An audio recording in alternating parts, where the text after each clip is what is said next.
ఎల్కతుర్తిలో భారీ బహిరంగ సభ గులాబీ క్యాడర్లో జోష్ నింపింది. ఇక నుంచి రాష్ట్ర వ్యాప్త పర్యటనలు, కమిటీలు, ఏడాది పొడవునా సిల్వర్ జూబ్లీ ఉత్సవాలు అంటూ భారీ ప్రకటనలు ఇచ్చారు కారు పార్టీ నేతలు. కానీ బహిరంగ సభ తర్వాత అంతా సైలెంట్ అయిపోయారు. మా పదవిలేమి సారు అంటూ లీడర్ల చుట్టూ క్యాడర్ తిరుగుతోంది. గులాబీ పార్టీలో ఎందుకు ఈ పరిస్థితి?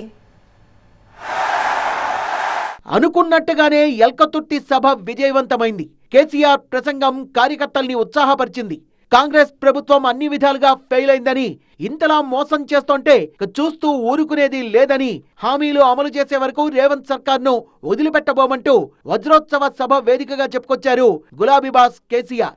సభ తర్వాత కేసీఆర్ ఫామ్ హౌస్ నుంచి బయటకొస్తారు, ప్రభుత్వంపై పోరాటాలు చేస్తారని భావించారంతా. కానీ ఆ తెల్లారి నుంచి అంతా సైలెంట్. కేసీఆర్ క్యాజువల్ గా ఫామ్ హౌస్ లోనే ఉండిపోయారు. కాలు నొప్పి కారణంగా కేటీఆర్ ఇంటికే పరిమితమయ్యారు. మిగతా ముఖ్య నేతలు కూడా ఎలాంటి కార్యక్రమాలు చేపట్టకుండా సైలెంట్ అయిపోయారు.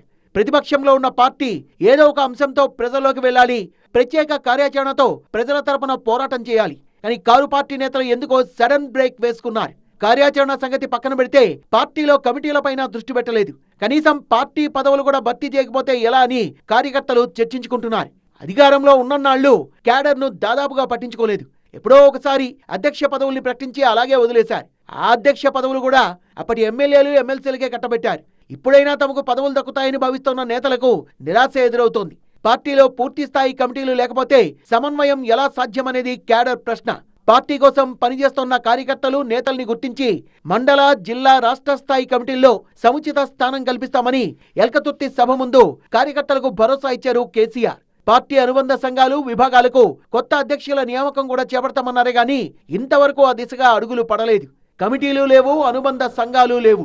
ఇప్పటికైనా పటిష్ట కమిటీలు ఏర్పాటు చేయాలని కోరుతోంది గులాబీ దళం.